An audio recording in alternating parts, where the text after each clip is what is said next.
Chelinda Bull, palakpakan ko na.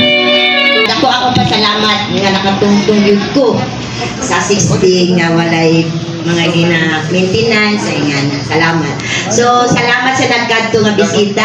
Akong bayaw, akong mga pinsan nga mga gwapa, mga pamangkin. Si Rochelle, ako ang labi na sa akong pamilya. Daghang salamat kaayo nga grabe ang suporta. Salamat po ko sa akong anak nga si Nikmi nga dako yang tabang sa kuha. So daghang salamat. So proud to be as senior citizens. Thank you.